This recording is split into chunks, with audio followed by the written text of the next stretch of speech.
Chase has just made it official. The Chase Sapphire Reserve is getting a refresh. And while some of the updates might sound exciting at first, there's a real chance Chase is about to lose a lot of loyal cardholders. In this video, I'm going to break down exactly what's changing, what it means for you, and whether the Chase Sapphire Reserve is still worth it going forward. I'll also walk through who this card is actually best for now and why some people might want to downgrade or ditch it altogether. There's a lot to unpack here, so let's get into it. Here's when things will really shift. The new Chase Sapphire Reserve benefits officially launch on June 23rd, 2025. If you already have the card or apply before that date, your current benefits and the $550 annual fee will stay the same through October 25, 2025. So you're basically locked in with the old annual fee if your anniversary date is before then. But trust me, things will change fast. As of October 26, 2025,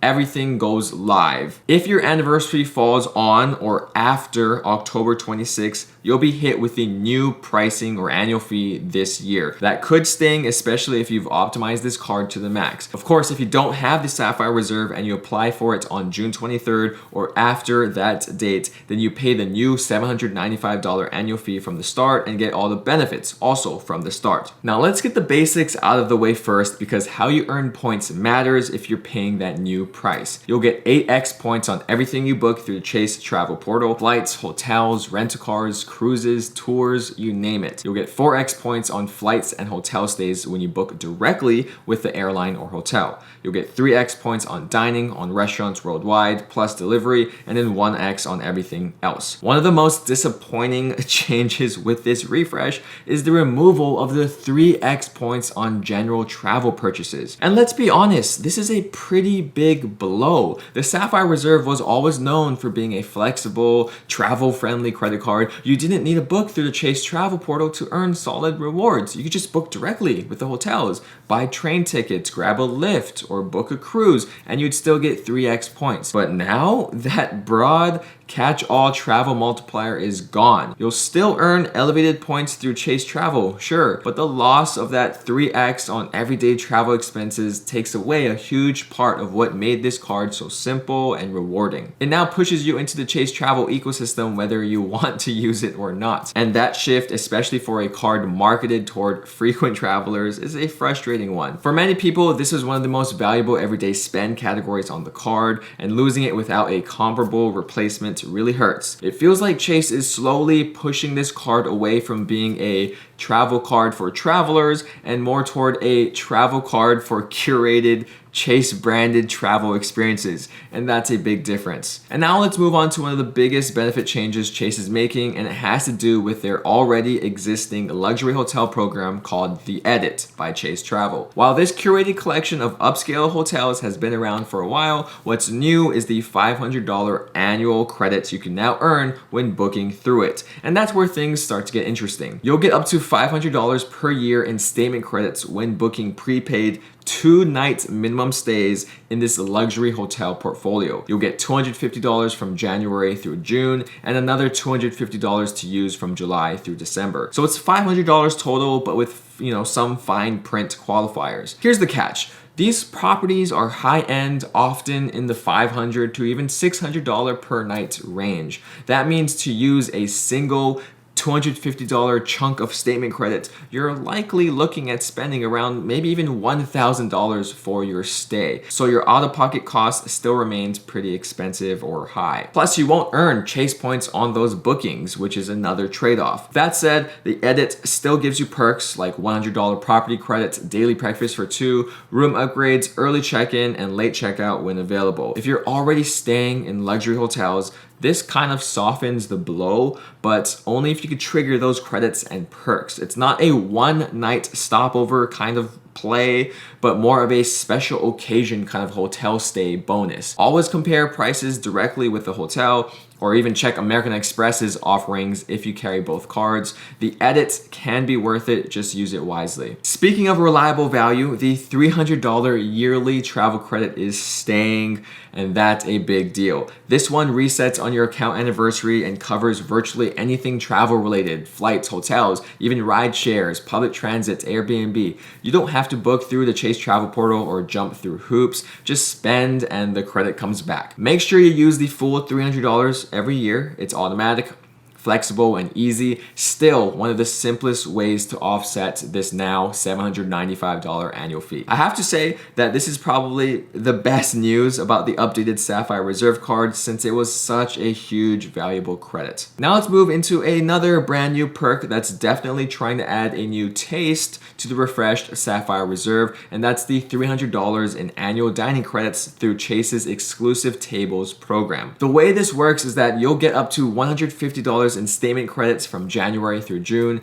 and then another $150 from July through December, for a total of $300 in credit every calendar year. But, and this is a big but, it only applies to restaurants that are a part of Chase's Sapphire Reserve exclusive tables program. So how do you actually find these restaurants? Use OpenTable, the restaurant reservation platform, and then specifically filter for Sapphire Reserve exclusive tables. These are not just regular restaurants that happen to accept your credit card. They're curated dining experiences that Chase has partnered with, and they also often include added perks like complimentary appetizers, curated wine pairings, chef-selected tasting menus, or special access to hard-to-get reservations. Now, all of this sounds really fancy and impressive, and for some people, it totally can be. If you live in or frequently visit major food cities like New York, Los Angeles, San Francisco, or Chicago, you'll probably find a lot of restaurant options to choose from. In those cities, it's relatively easy to book something upscale through this Chase exclusive dining filter. You know, enjoy a great meal, pay with your Sapphire Reserve credit card, and see that credit show up on your statement shortly after. But if you're based in a smaller city or a more suburban area, that's where this benefit starts to feel a little less useful. Many mid-sized cities and especially small towns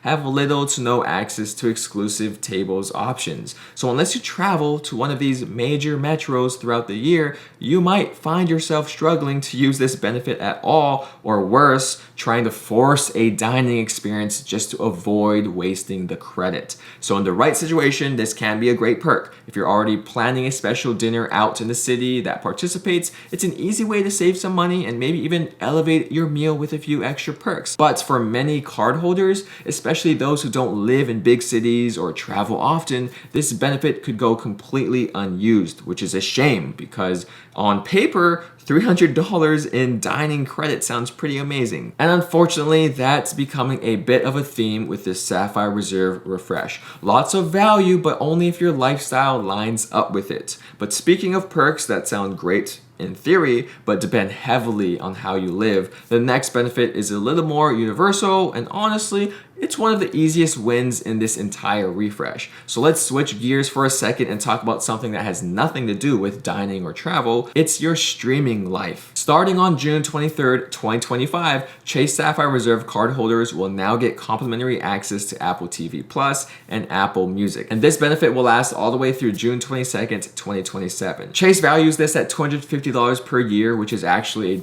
pretty decent estimate when you break it down. Apple Music costs about $11 a month for an individual plan, and then Apple TV Plus is currently $9.99 a month. So over the course of the year, this does add up to around that $250 value. And for many people, this is essentially a free entertainment bundle just for holding the card. This will not work for Apple One subscriptions, which is Apple's all-in-one subscription that bundles services like iCloud, Apple Arcade, Fitness Plus, and more. So if you're currently paying for that Apple One bundle, you'll need to decide whether this standalone Apple TV Plus and Apple Music combo is still worth it for you, or if you want to keep things as they are and keep paying for Apple One. But for most people, especially if you don't already have an Apple subscription, this could be a super easy win. You get premium content, premium music, and you don't need to do anything complicated to take advantage of it. And while this perk won't appeal to absolutely everyone, especially if you're already deep into Spotify or Netflix or one of the other 20 different streaming platforms,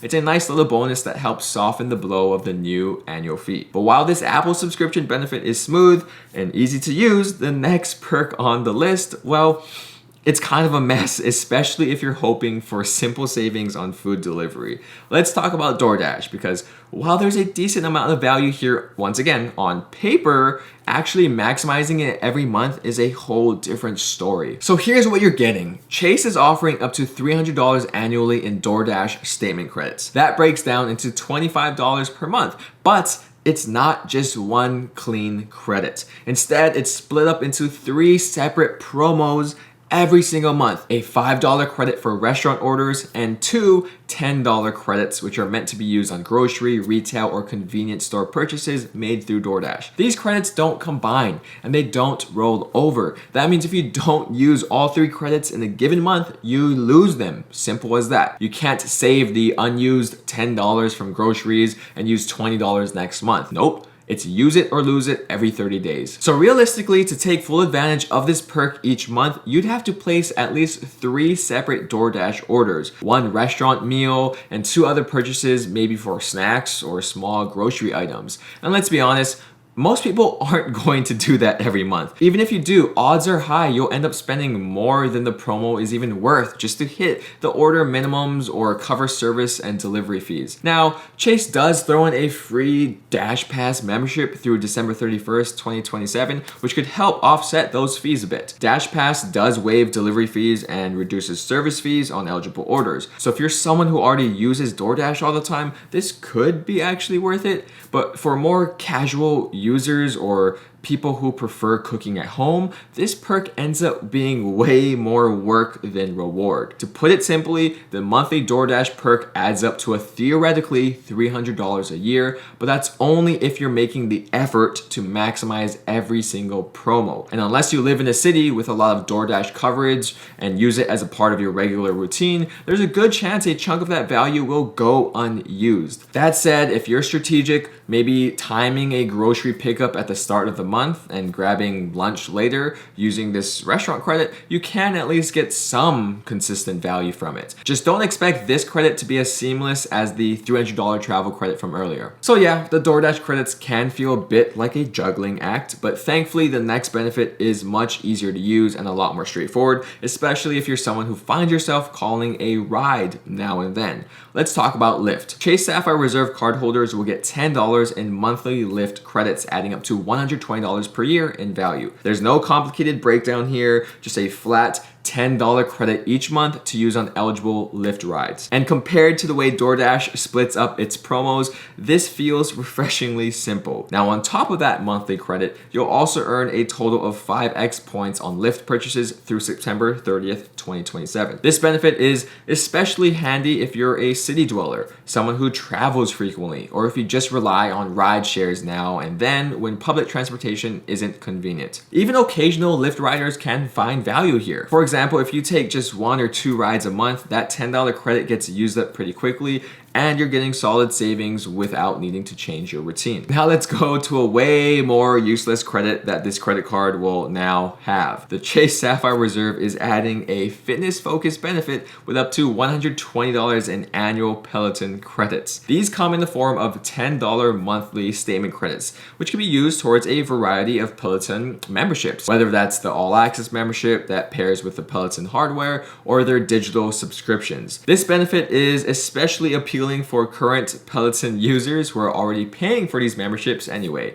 But for everyone else, this is a very useless credit. Chase is now introducing a brand new entertainment perk for Sapphire Reserve cardholders, which is up to $300 per year in credits when you buy event tickets through StubHub or via GoGo. Here's how it works. The credit is split into 2 halves. You'll get $150 from January through June and another $150 from July through December. If you're someone who enjoys live experiences like concerts, Broadway shows, or sporting events, this is a super easy way to earn back a chunk of your annual fee. One thing that makes this credit stand out is how flexible it is. StubHub does have a large inventory of events across the country and even some internationally. So whether you're planning something big in your hometown or traveling for a once-in-a-lifetime show, chances are there's something worth using this credit on. But also, some people don't like buying tickets through StubHub because of insane fees. So for people like that, or for people who don't like live entertainment, then this credit is also another useless thing to have. However, next up, Chase is also adding value to your hotel stays in another way,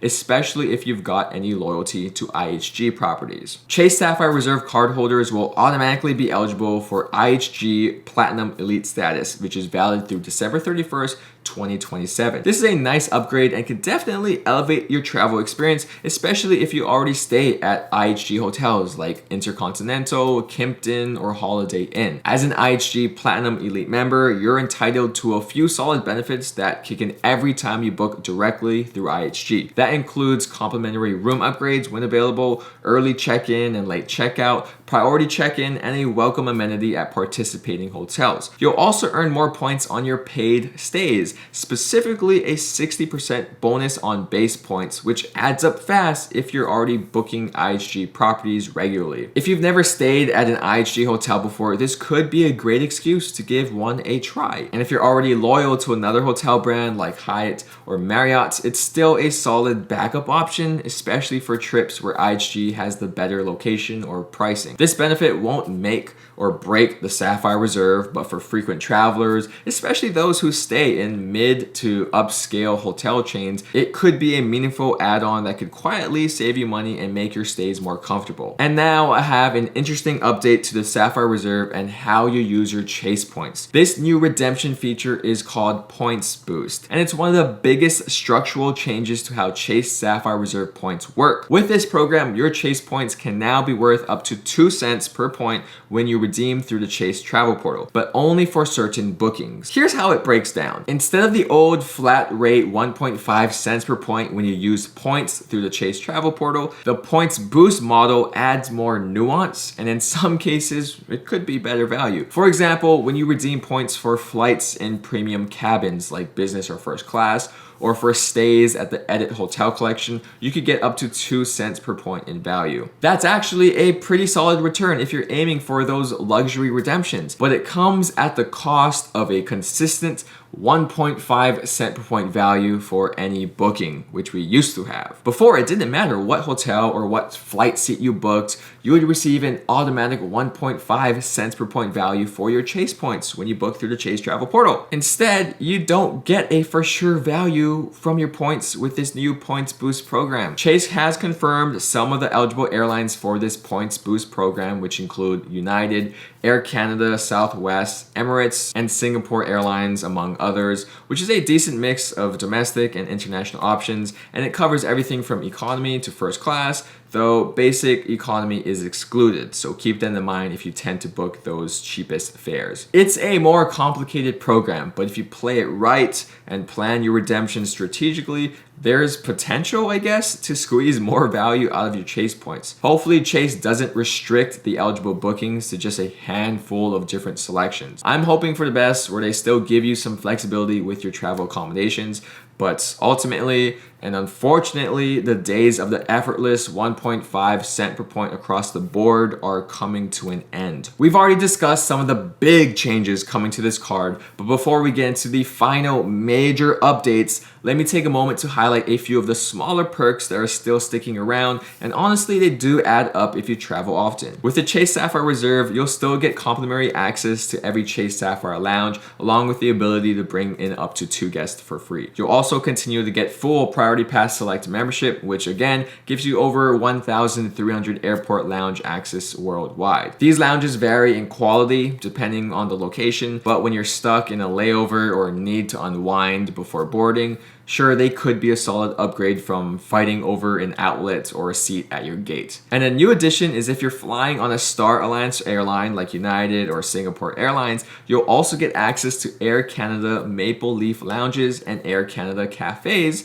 which are in select US, Canadian, and European airports. All you need is an eligible boarding pass for one of those airlines and your Sapphire Reserve, and you're in. Altogether, this gives you 3 lounge networks in your corner: Chase Sapphire lounges, Priority Pass Contrast, and now Maple Leaf lounges. But to help smoothen out your travel experience even more, the Chase Sapphire Reserve will also continue to cover a Nexus, TSA PreCheck, or Global Entry membership. And although the card is getting a facelift in many areas, one thing that's thankfully staying the same is Chase's excellent suite of travel and purchase protections like trip cancellation and interruption insurance, emergency evacuation and transportation, roadside assistance, primary car rental insurance, trip delay reimbursement, and baggage delay insurance. All these benefits are automatically included as long as you pay for your travel or eligible purchases with your Sapphire Reserve card. The last of the minor changes to the Sapphire Reserve have to do with the card itself and also some card application rules. The new version of this card has a sleeker, more modern look. It's a small cosmetic update, but for anyone who appreciates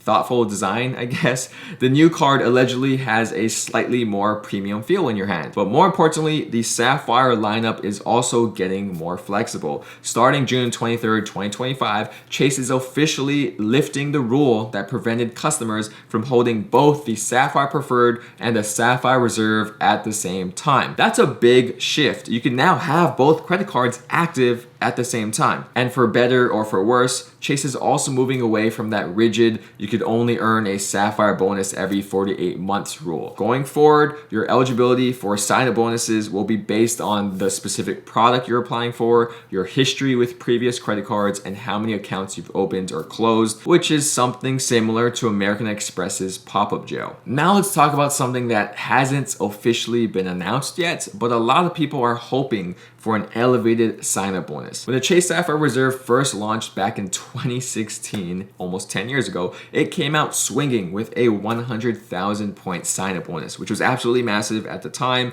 And honestly, it's still the best public offer we've ever seen for this credit card. Now, with this refresh and a higher $795 annual fee, you'd think Chase would want to sweeten the pot again. And honestly, they kind of need to.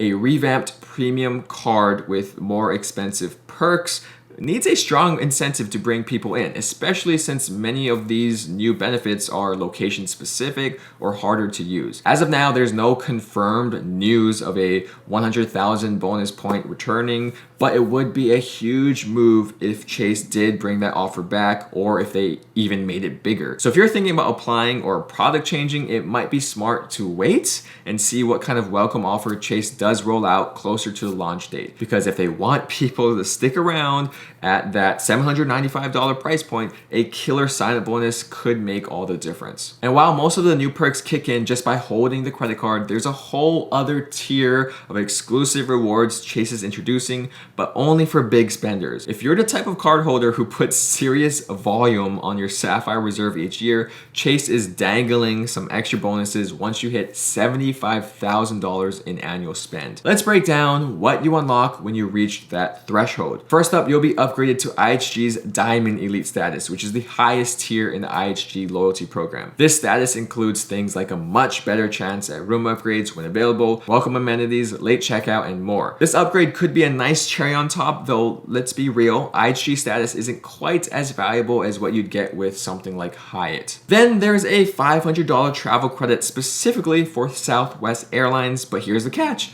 It only applies when you book through the Chase travel portal. So yes, that's a decent chunk of change if you already fly Southwest regularly, but you're locked into using their portal to access it. On top of that, Chase is also offering Southwest A-list status once you hit that 75,000 spend level. A-list status gets you perks like priority boarding, same day standby, and a 25% earning bonus on rapid reward Southwest points. But, and this is important, many frequent Southwest flyers could actually earn A-list status with far less spend just by flying. So unless you're going to spend $75,000 anyway, this isn't exactly a reason to aim for that tier. And the biggest question though is, why would these big spenders want to fly Southwest or perhaps even stay at IHG? Maybe this is just a big assumption of mine, but most people who are putting that much spend in a year probably don't fly Southwest or even stay at IHG properties. So these benefits are pretty pointless. And rounding out the list is a $250 credit toward shop purchases at Chase,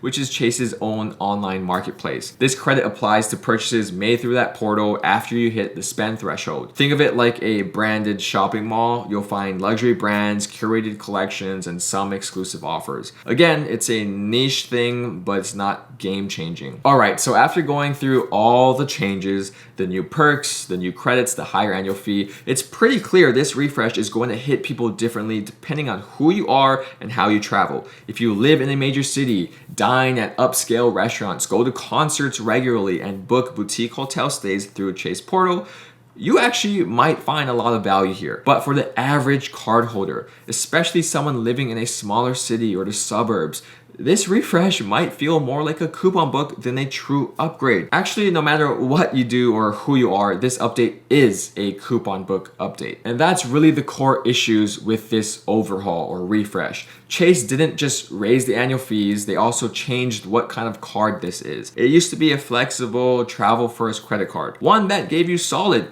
easy to use value no matter how you traveled. But now, well, it's leaning more towards a curated partnership kind of credit card. You know, what Amex did with the Platinum card. Lots of credits, lots of brands, but only if you play by their rules. That $795 annual fee now makes the Sapphire Reserve the most expensive personal credit card you could apply for outright. At least until American Express claps back with its own rumored Platinum refresh this year. But even with that new price tag, you're not really getting more flexibility. You're getting more ways to spend and hopefully redeem if your lifestyle happens to match Chase's checklist. And let's be real, the fact that they're dangling Southwest and IHG perks after $75,000 in spend, that feels like a stretch. Like Chase is trying to sell us champagne wishes and caviar dreams in a McDonald's plastic cup. It's not all doom and gloom though. There are still strong perks here, especially the $300 travel credit and Apple credit. And the fact that you can now hold both the Sapphire Reserve and the Preferred at the same time